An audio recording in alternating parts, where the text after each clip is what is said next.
All right. Well, thanks so much for having me, folks. As kind of a last minute add to the conference today because someone else dropped out, but it's a great opportunity for me to present a topic that I really hold dear to my heart that I presented previously. I presented the same talk at DroidCon SF and DroidCon New York City recently. It was a 40-minute slot, and we have 60 minutes for this presentation. So as Ryan was saying, if you have thoughts or comments during the presentation, I welcome any sort of feedback. Obviously, doing talks remote can be kind of tricky, so I welcome any sort of feedback you have along the way. And hopefully this will be a fun day. Also, I wanted to say good morning, good evening, good afternoon, or good future to anybody who is watching this in the world in the future. It's kind of fun to be able to present to a worldwide audience, and I know this will be watched many times in the future. So I hope you enjoy it, and please feel free to reach out and give me feedback there when if you have anything. Okay, so just a little bit about this talk, and then we'll dig into it. This presentation is basically going to be an overview of material design throughout the years. I want to demonstrate how material design has become a foundation for color theory, typography, and visual layout. And then I also wanted to show how some of the developer tools have helped along the way to help all of us become better developers of beautiful apps with beautiful UI, apps that are accessible, and using good design for effective communication. So this is going into the Wayback Machine. Version 1.0 of Android had this device, which as you can see is really like a BlackBerry. At this point, this was designed to be the 1.0 version of the Android device called the Sooner device, and it doesn't even have a touchscreen.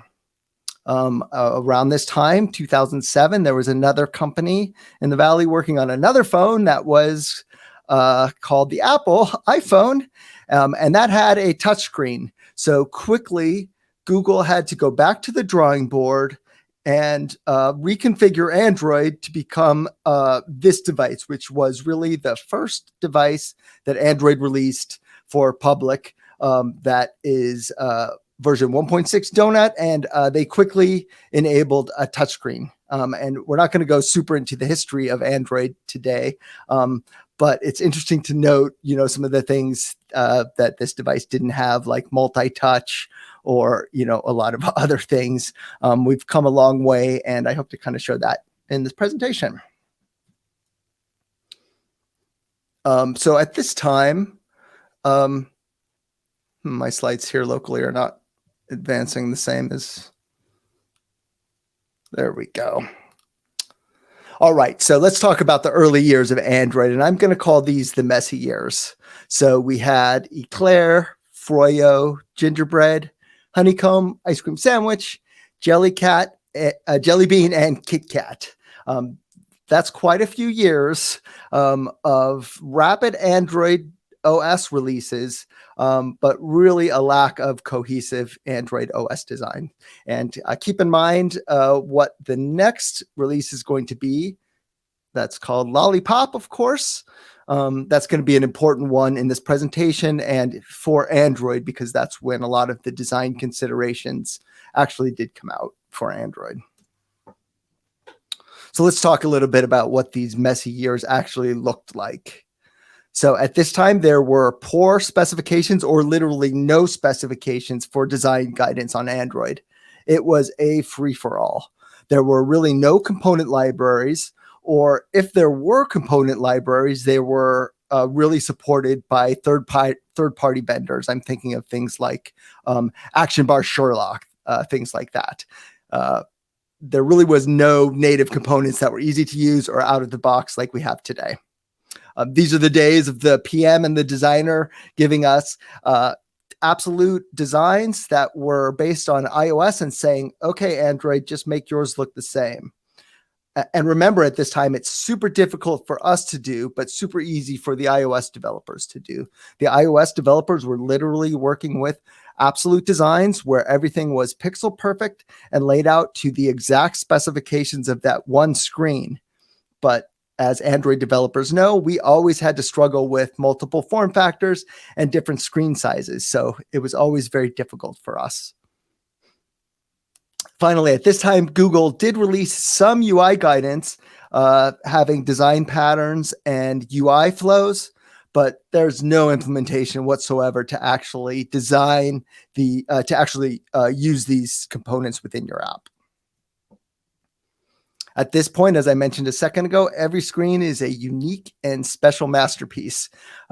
This isn't really the best of times for Android developers because we were forced to create everything unique and perfect and really from scratch at this point. All right, so the first thing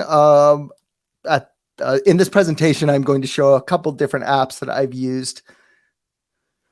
Actually, I want to pause for just 1 second. The intention of this session really is to kind of give an overview of design patterns and make you comfortable with some of the core concepts of material design and foster some good UI patterns. The other thing, as a secondary thing about this talk, I kind of wanted to just give a shout out to having demo apps to work on. Throughout my career, I've had a variety of different demo apps that are real and practical and actually served a purpose. And it's always been really wonderful for me to be able to have a real app to work on to demonstrate different skills. So one thing I would recommend to any junior developers in the room, think of an application and a problem you want to solve and write an application to solve that. There's no better way to learn than to have that in your back pocket to work on that. Okay, so at this point. Hey, quick question from me, and this is a little off topic, but I was just curious. I personally started Android in 2014 and had to work with Eclipse plus ADT, and that was an interesting step.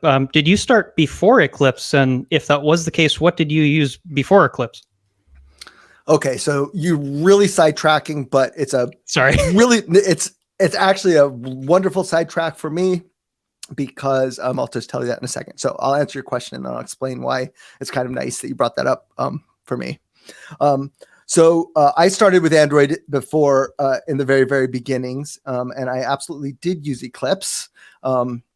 So that's the first question, but then to just relate that to why I'm really happy that you asked that is because I also wrote a book called Android Developer Tools Essentials, which I published on O'Reilly, which is an Eclipse-based book.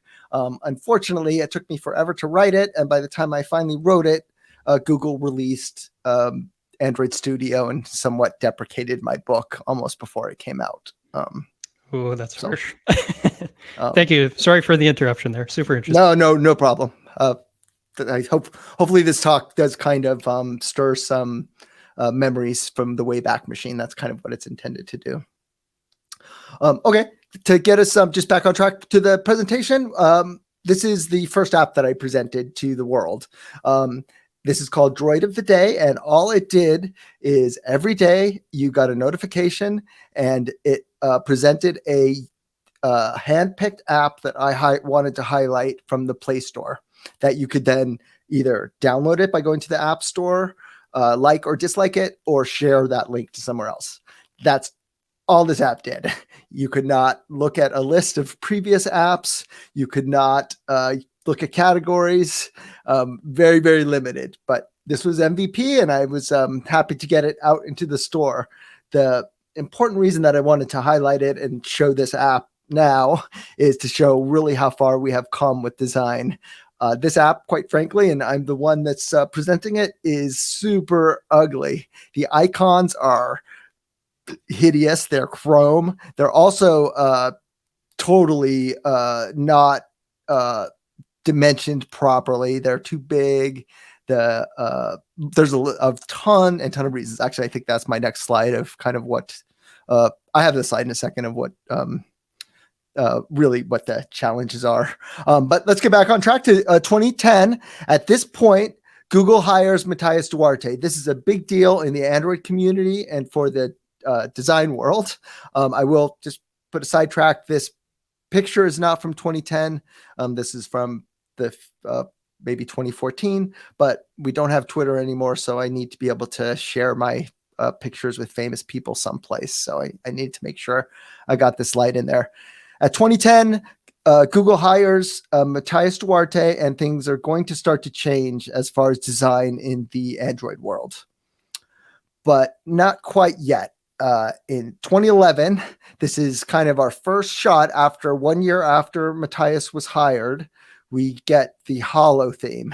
And what this is a very skeuomorphic theme with all sorts of chromed icons like we were just looking at, very dark colors. This Holo, time theme and stuff, really not a very attractive UI. And obviously so dated in time now when we look at kind of the overall aesthetic and theme of that. So I did want to share Droid of the Day from back then. This is a little bit more robust of a app, but it's really funny to kind of look at some of the UI patterns of this app at the time. And also worth noting that this video shows the Google I'm sorry, I was going to say Play Store, but at this time, I believe it was called the Android Market. And you can see the design aesthetic of that as well. It's very skeuomorphic and very not, what we're looking at today.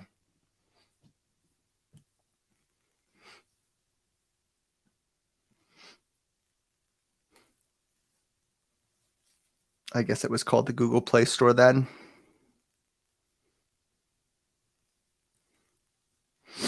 What you'll see is like a dashboard, lots of gradients that are not really even all going in the same direction. Funny icons that are chrome that don't really kind of visually stand out from the background. Lots of contrasting things, lots of layout issues.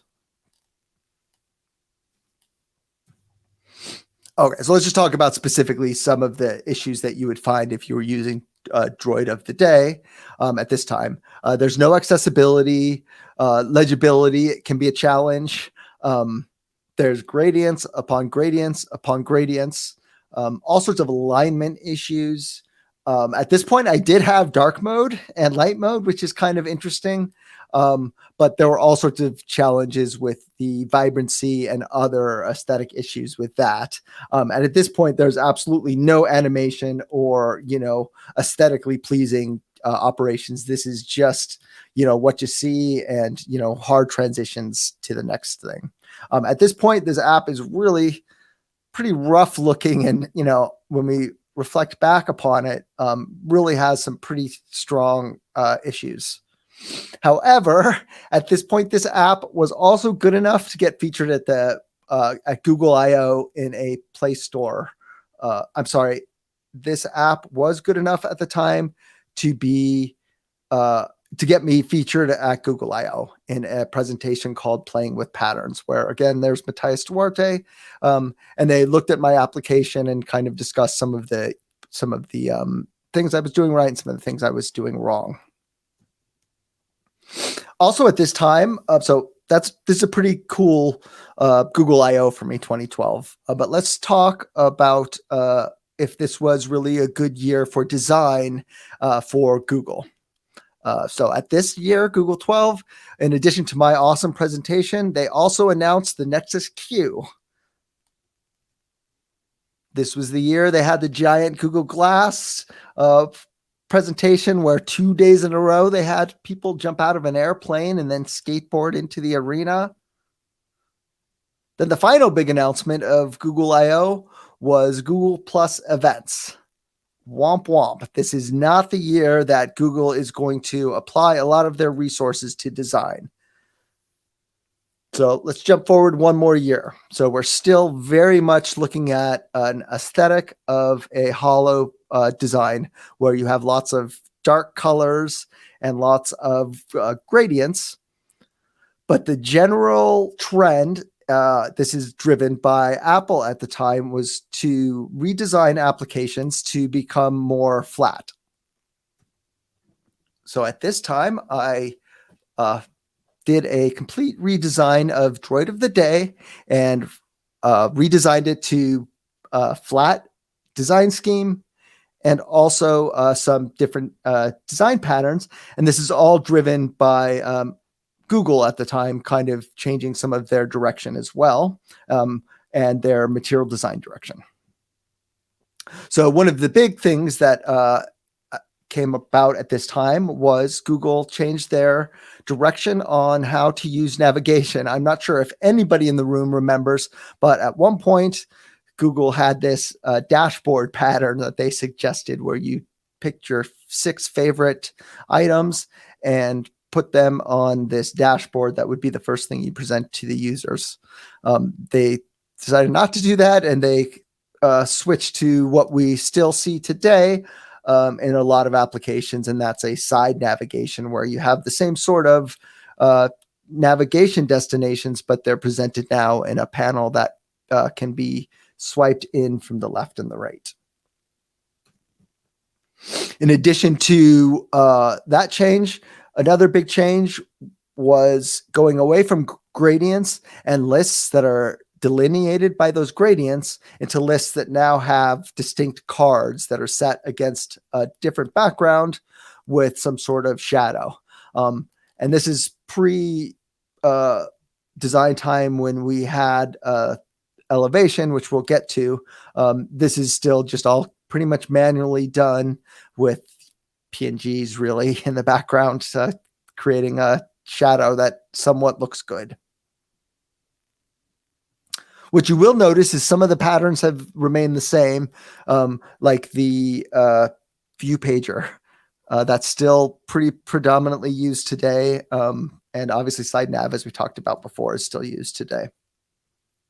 The other thing that was a pretty important change for me and driven by material design, pushing suggesting this was I changed my app focus to have the images predominantly on the top. This drove obviously a lot more interest and was really good. This is a material design concept to make your apps image focused and use use images appropriately. At this time, I even had a tablet layout. They were pushing tablets with Holo at the time. So I definitely was accommodating to multiple layouts and form factors.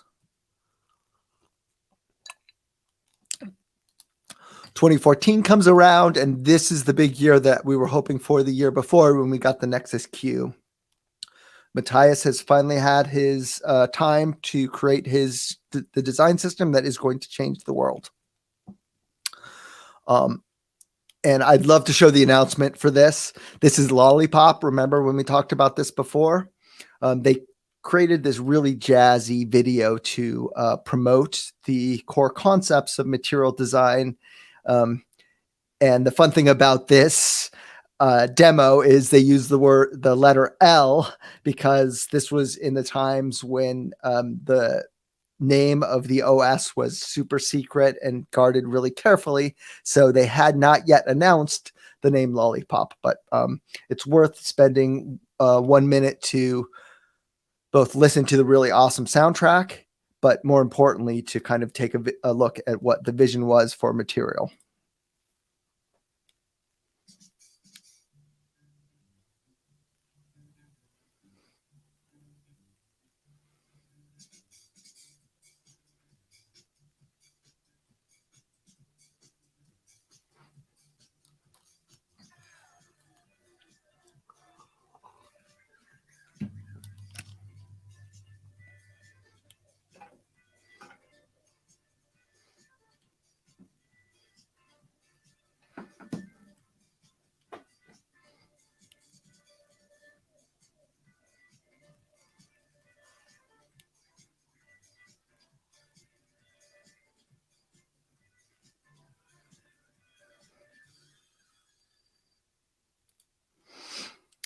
Okay, I know that song really well, so I actually just love that song. I never gets old to me, and that video is really cool. It shows all sorts of really cool paper flying in and out of the screen, all sorts of great ripple animations that are really pleasurable to the user. When we all saw this, we're super excited, rightfully so, because it really set the standard for a new design paradigm on Android that we, as Android users, were all kind of jealous. The iPhone always seemed to be more exciting, and this really was exciting for me as an Android developer, certainly. But I think that the world also embraced material design as a usability concept. So I want to just talk real quick about what material design was announced at the time, because it really kind of does still, the core values of material design do still hold true today. Material design is a language. I don't want to read a slide. I'm going to do it. This is, I think, the only slide I read, but it's kind of like a value statement. So we'll just read it along with me, I guess. Material design is a visual language that synthesizes the classic principles of good design with the innovation of technology and science.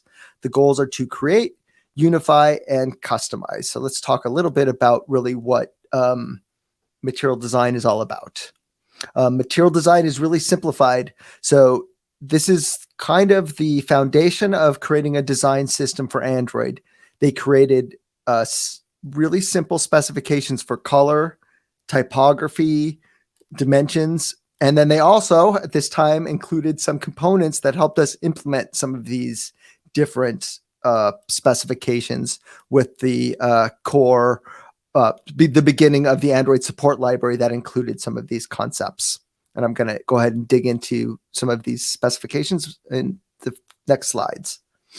So at this time, Droid of the Day is firing on all cylinders. Let's get back to Droid of the Day for a moment. It has this really nice flat UI that is matching kind of the new cool style for Material and Android, style. The Material refresh is complete. I was featured at Google I/O. I was a fan favorite app on the All About Android show. Rest in peace. And I was doing super great in the Android market. What it doesn't say on the slide is I didn't have any revenue, and it was a ton of work. So unfortunately, I retired the app in 2014. It was just too much work, and I decided to move on to different endeavors that would be more useful for my time. Also at this time, I submitted a talk for DroidCon New York City, called Material Design Using the Android Support Libraries to, figure out how material design and the support libraries work. And my talk was accepted, which is really exciting. But also I was scared because suddenly I did not have a demo app to use to be able to work on, to demonstrate and learn all the new material design concepts. So at this point, I wrote a new app called Android Historian, and I'm going to use that for the next couple slides in this presentation. As I mentioned, this was written to support the material design everywhere using Android support libraries at DroidCon New York City. And the YouTube is there if you'd like to watch it. Also, the repo that explains, that has all the code for this is available as well at this link. I will mention, of course, that this app is both Java and XML, of course, because those are changes that Android developers went through. This is before those things. But anyway, that's there if you do want to look through that. You're more than welcome to. So this is a quick demo of what Android Historian looked like. Basically, the intention of this app was to create a catalog of phones, the Nexus phones at the time that Google released, and then you could look at details about them and do some other things. You could save some favorites. I will mention one other thing that's kind of unique, and I guess we'll get to it. This may look kind of funny to you because it has a predominantly bottom navigation. This does use some of the newer bottom navigation components that came later, later than 2015. But other than that, most of these things, are available at this time. So let's talk now about what the material design really means. So there are, at this time, 5 principles of material design, and we'll go ahead and dig into these 5 principles specifically because they still apply today to Android user interface design. First one is material is the metaphor, and this was the principle that is designed to infer that our screens now in the Android world are really designed to mimic the physical world in many ways, and paper in particular. They called this quantum paper, if you remember. But the concept was that we now have different elevations that this paper can live at, and paper can slide in and out on top of each other to provide unique UI interface and effects. So this is just a demo to kind of show how you can see the paper on the right sliding in and out over the content on the paper below. Another very important principle of material design is that everything is bold, graphic, and intentional. And this is where we start to see some of the inspiration of material design, which is print, graphic, magazines, and newspapers, where we start to see some of the influence most apparent. As we just mentioned, material design is inspired by print design methods, which enforces the use of a lot of typography, grids, space, and scale to create hierarchy. So this is where material design really starts to become important and to help mobile designers start to learn how to create visually appealing user interfaces, because it enforces a design hierarchy at the it created a design system that enforces a design hierarchy that allows that to be used throughout our entire applications. And this isn't unique to Android, of course. CSS and HTML have used the same sort of typography and styling systems forever. They have a headline 1, headline 2, headline 3 font style. Those same sort of concepts apply here, and it just makes it better to enforce that hierarchy that is visually appealing. Along with that hierarchy, a color typography and hierarchy is super important as well. So back in the day where we were creating these Mona Lisa screens where everything is unique and perfect, we had to hunt down colors for every different unique color on the screen. And even those colors didn't necessarily share a great cohesive style. Now, instead of defining everything uniquely, we are going to create an overall theme that the app uses everywhere and is applied universally everywhere. So instead of us needing to create these unique masterpieces, we can apply a theme that is used throughout our applications. This is great for us because we don't have to now we don't have to learn what each of those unique and special colors are. It makes it easier to change later. And again, like we've talked about a few times, it also helps drive a consistent visual hierarchy, which becomes super important when creating effective user interfaces. Super easy to, once we have picked a color, it's super easy now to apply colors universally across our whole application. Now, instead of applying colors to each component and each screen uniquely, we can just set the colors in our theme, and now the material design system is going to apply those colors to the proper components throughout our whole system, so that now that visual hierarchy is driven from just a simple theme. So this is really magic for Android developers because we're no longer managing complex color themes that are difficult to understand. So this is a good example to see how those colors are applied. On this screen on the left, I didn't apply any of those colors to these components specifically, but you can see how nicely everything is colored appropriately because the material design theme knows that that's the proper place to make those colors changes. I like this screen, which is from a presentation I gave on dark mode, because it helps to show how these colors are important to use. How once you have a color theme, how it really enables a lot of powerful UI going forward. So when we are now wanting to enable dark mode on an application, and we have abstracted all of our colors into these tokens in the middle that are appropriate for different themes, it's really easy to change those colors to be something different on dark mode on the right and different on dark mode on the left. So you can see on the right that color primary is those are all dark grays on the right. So a gray color, that same color is green on the left. Android automatically knows if we are in dark mode or light mode, and it will color our app appropriately based on this theme. So once you have created and started to use the material colors appropriately, it enables some really powerful user interface down the line that is good for our user. Obviously, dark mode is super important.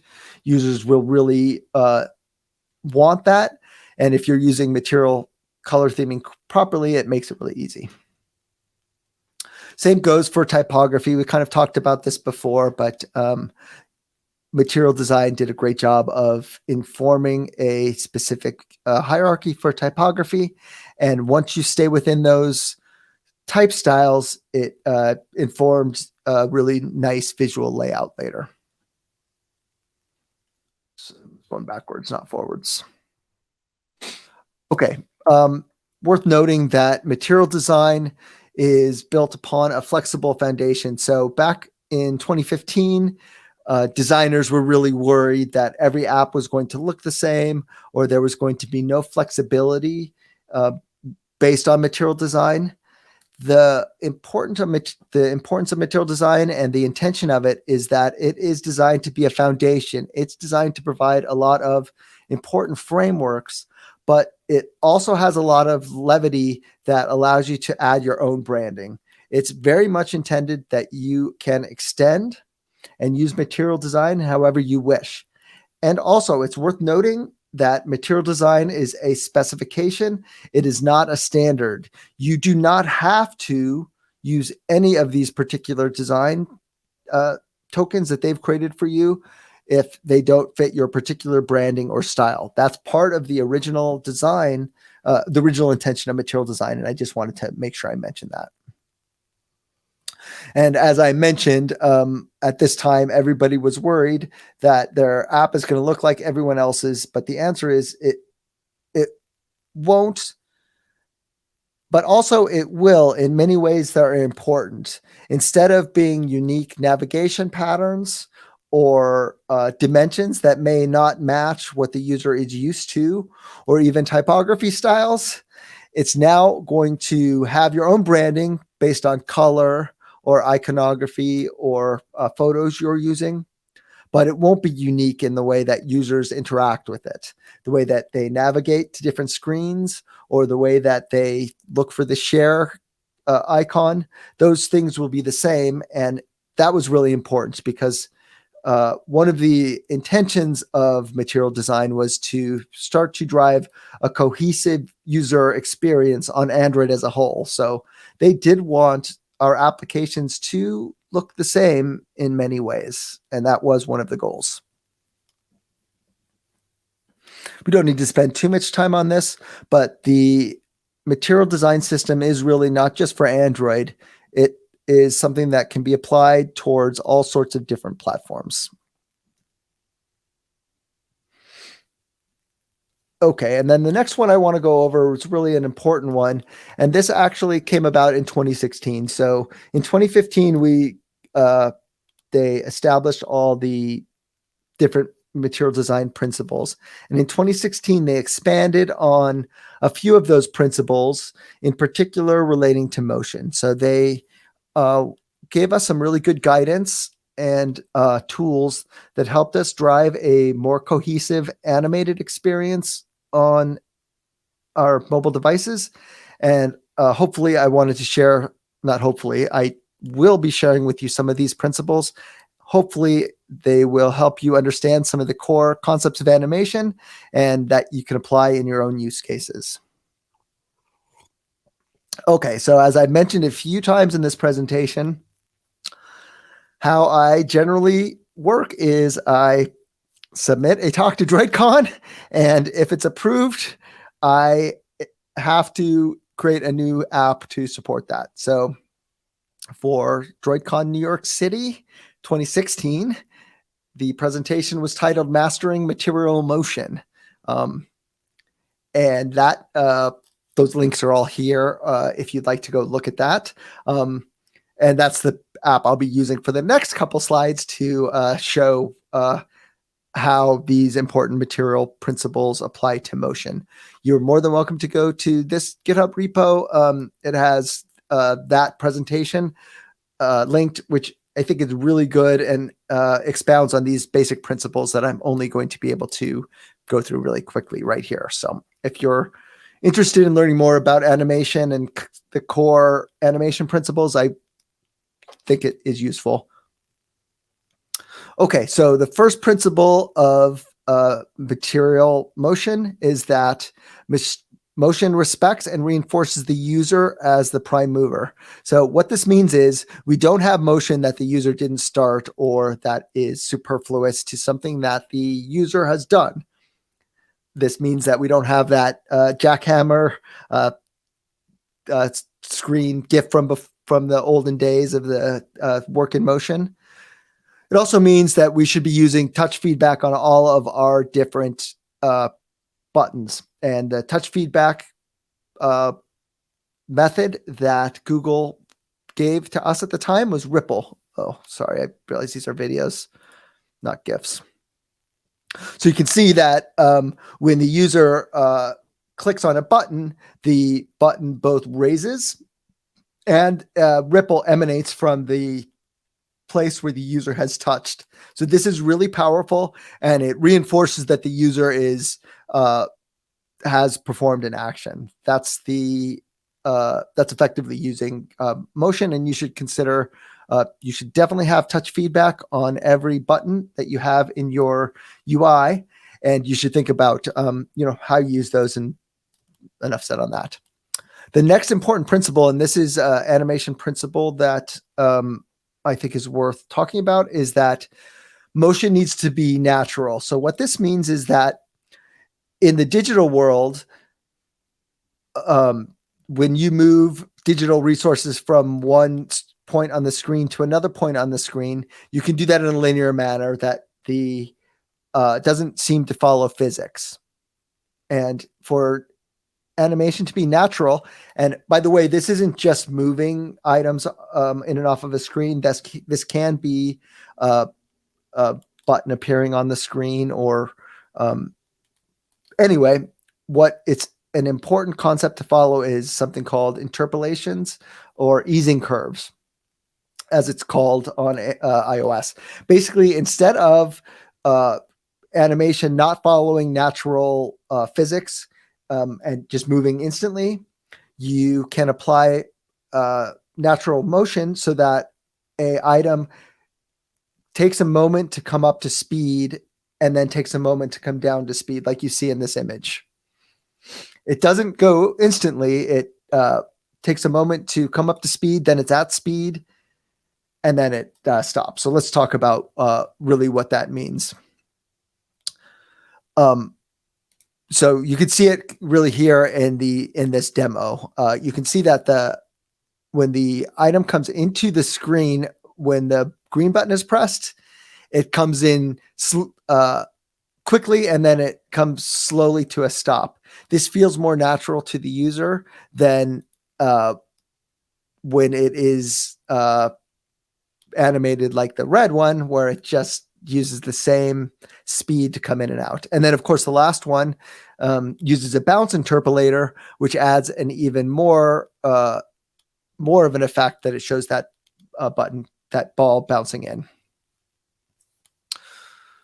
Principle number 3 is that material is aware of its surroundings. So this basically just is intended to show that when items move in and out of the screen, that the rest of the screen animates to either collapse or grow based on that. And you'll see this here. Obviously, on the left, you can see that the animation is not natural and it's very unpleasant. On the right, it's very fluid, and the animation, the screen grows and shrinks using a nice natural interpolator that is comfortable and makes the user, confirms the user's wishes. The last principle that I love is that motion is intentional. So when the user does do something that starts an animation, it reinforces the user's focus and guides the user's focus to the next spot at the right time. So at this time, what we used to make this effect was a shared element transition. And you'll see when the user clicks on these icons or screen or pictures, that they grow onto the next screen to reinforce that the user has made that change. And it also draws the attention of the user from the previous screen onto the next screen. This intentional motion is really rich and nice for the user. At this time, I don't think you can do this in Compose yet. I asked about this. This is definitely something they're working on, and is going to be welcome when they finally get around to it. Okay, we are now getting to 2018, where they have done a Google releases. Take a break for a second. Okay, up until this time, material design has been really exciting, but honestly, it's been out quite a few years, and it's time for a refresh on material design. So they released something called Material 2. Material 2 is just an evolution of what we've seen before, with some new things that will make the user interface richer. So things like white space. I think we talk about these next.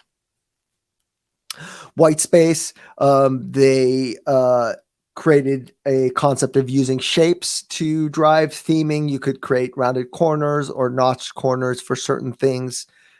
Really valuable change that they allowed for us here was custom typography. Now, instead of using Roboto universally, you could use any typography type, any font type throughout your app. And this is a really powerful design enablement for designers, because you can do a lot of really expressive design by changing typography. And the last important thing of the Material 2 theme was that they introduced bottom navigation. So as I mentioned before, Android Historian did demonstrate some of the Material 2 concepts, in particular that bottom navigation. But it does make really good use of white space and some of the other things. So just going to go quickly through these things because we're coming to the end, and I wanted to make sure to get to Material U as I advertised in the presentation synopsis. So this is some of the concepts of the new shapes that they demonstrated you could use. This is how we could now enable new typographies, which is really powerful. So instead of using their existing Roboto, we can now just override any of the styles with our own font style and use those throughout our app, which is really neat. And so you can see this is not all Roboto. If you know typography, you can see that these do have custom typography, which I chose these particular fonts based on how they look and how they appeal to me. So. And then lastly, I just wanted to show what you've already seen before is some of the bottom navigation concepts that they had in Material 2. None of those really have seemed to stay consistent other than the 3-tabbed bottom navigation. That does seem to be still used quite a bit today, which it's now 5, maybe 4 or 5 tabs. I think 5 tabs you can use on the bottom. Great. So as promised, we are now at Material U, otherwise known as Material 3. Google's not always great at branding. This is 2021, and the real important part of Material U is that it is a completely new design system that is made for Jetpack Compose. Sorry. It has all new UI and controls, and it has an updated design system, including color and typography changes. So we'll talk through exactly what those mean. So first thing worth asking about is Material U and Material 2. Are they the same? Can you use both of them? Do you have to use one or the other? And the answer is yes, you can use both. However, basically and there are some bridges between Material 2 and Material 3. What I would suggest you do if you are wanting to run both Material 2 and Material 3 in your app, which you will need to do most likely if you are mixing Compose and XML views still, I would suggest that you keep a Material 2 and a Material 3 implementation in your application for now, and try to keep the color scheming consistent between those two.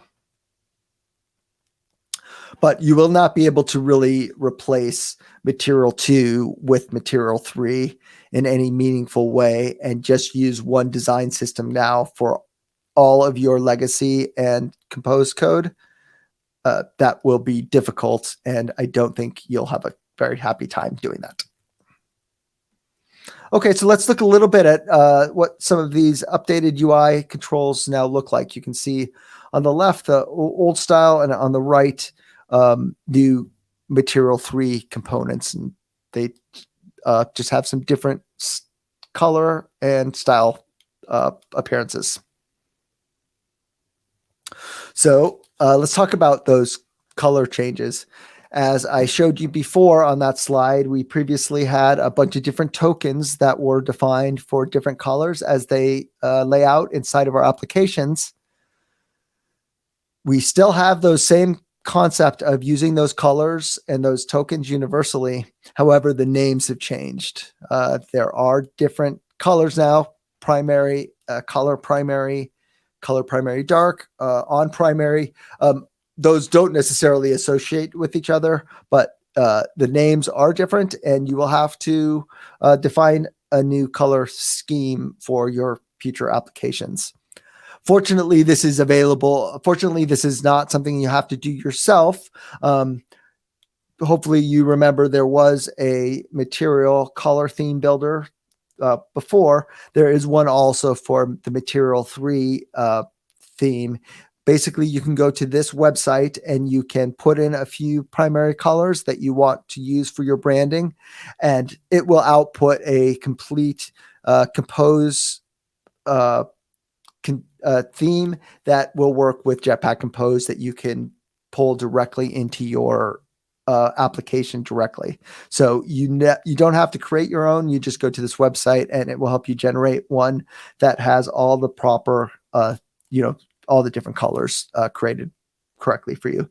The nice thing is it also allows you to visualize what those colors are going to look like in this, user interface that they have mocked on the screen. So you can change your colors as they're doing in this GIF and kind of see how your UI will look. Once you have done that, they're going to output this Kotlin-based theme that you just will apply using this code of applying this Compose template, and away you go. Okay, so as we've talked about a few times, I didn't have a presentation appropriate for this talk as well, so I have one last application that I'm going to switch to that is my Compose desktop, I'm sorry, my Compose demo application. So in order to demonstrate the last couple important concepts of this talk, we're going to switch to the now fourth different application I've demonstrated in this application. This one happens to be a Pez catalog. I collect Pez dispensers, and so I wanted to be able to write an application that would help me track which Pez dispensers I own, which ones I need, and learn information about all the different ones. But you can see right here that I have applied the color theme. This should demonstrate kind of what a nice Material 3 theme looks like color-wise. And also using the bottom navigation that we now see consistent with Jetpack Compose, and some other things.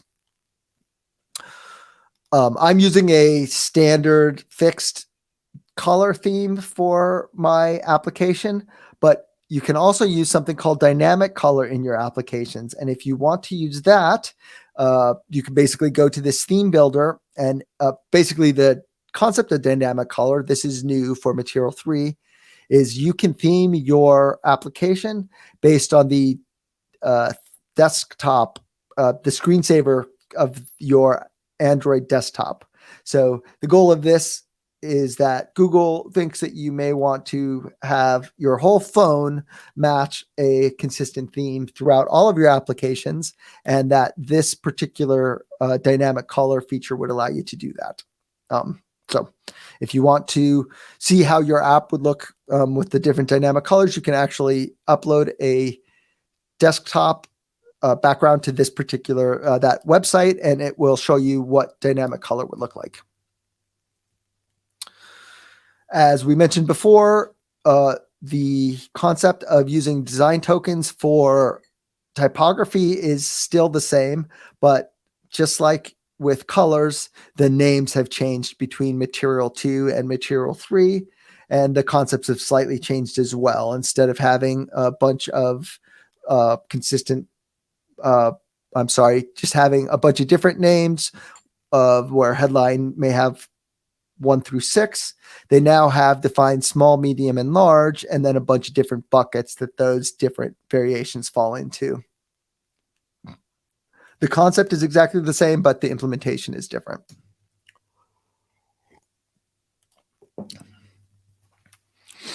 Some other things worth talking about, just wanted to highlight. In the most recent Material 3 updates, they added a new easing standard called emphasis. And they also added some other tokens that should make easing easier. So previously, when you, what I showed before with the ball that animates by starting slow and then getting up to speed and then slowing down, they've now added some consistent tokens that allow you to specify those easing curves and also use standard durations so that you can now start to drive a consistent animation theme throughout your application instead of using those, using your own custom things throughout. They also included some new transition guidance that should help enforce your animation patterns between Compose components. And they've also introduced something called tone-based surface colors, where previously for elevation on dark mode, they used different shade because to show that elevation, they're now extending that to something called tone-based surface colors. Okay, well, we're right at the end, and I wanted to just show the 2 important resources that you can go to look at if you want to review anything in much more detail. And obviously, I hope this was just a taster, that there's lots of concepts in here I showed you on a high level that you want to go look at later and learn more about. Material.io is the main Material website that has lots of great content, so I suggest you go there. And also, if the other important resource that I included here was a blog that is written by Google DevRel that explains how you would go about migrating from Material 2 to Material 3 if you wanted to create a new theme that you can use. Hopefully this talk has shown that over the years, material design has really enabled all of us developers to become much better by just following the tools that were available to us and following consistent design patterns. You can see at the left where I started with a really horrible and admittedly poor UI implementation to where we ended something much more visually appealing, much more easier to use, and much better for the user. That's it. If you want to reach out, feel free. Awesome. Thank you so much, Mike. So I didn't see any questions specifically. If anyone does have a question, please go ahead and post it now. And thank you for that amazing walk down like the past 10 years of my life. that was something. And I know there's a couple people watching who've been doing Android for a decade or more. So that was quite something. Good. Well, it's fun for me too. It's obviously 10 years of my Android life. So I realize there's not many questions in this sort of content. This isn't like technical. So yeah. One thing really quick, just from me, you touched on sort of working with, like, let's say you have a legacy color system defined in XML, and you're starting to add Jetpack Compose components, and maybe you're wrapping them in Android views or whatever. I'm not sure if this is something you've done before, but if you were to do that, would you sort of define a pretty separate system for the Compose stuff in Kotlin, or would you try to bridge the existing stuff into the composables? My experience was I had a really hard time trying to bridge them into the two, but what do you think? Your experience is totally correct. And there is a bridge, but I would just keep them separate. My experience, and this is just my own like sample app. So, this is just what I did. It may not be the most pragmatic approach, is I kept two separate, I kept the old XML legacy color scheme, and then I had the compose-based one. But then I just kept those colors mapped exactly, right? Kept the exact, FF 1, 2, 3, 4, 5, FF 1, 2, 3, 4. It just match those hex colors in both places, keep those things consistent, and that hopefully is enough to keep everything kind of looking the same everywhere. Yeah, it seems like something that's tricky, and the current support for it isn't great, but in fairness, I would not want to be the one writing the code to try to support the legacy system and make it work in Compose. So certainly not hating on anybody there. It sounds like a really difficult problem. Yeah, totally agree. All right. Well, thank you so much, Mike. And yeah, that was a terrific talk. And I know it's not easy to talk for an hour straight. So great work there. Yeah, right. Well, went right up to the edge. So that's good. Consume the full 60 minutes. See you later. Perfect. Thanks for those of you still listening. Thank you. Take care.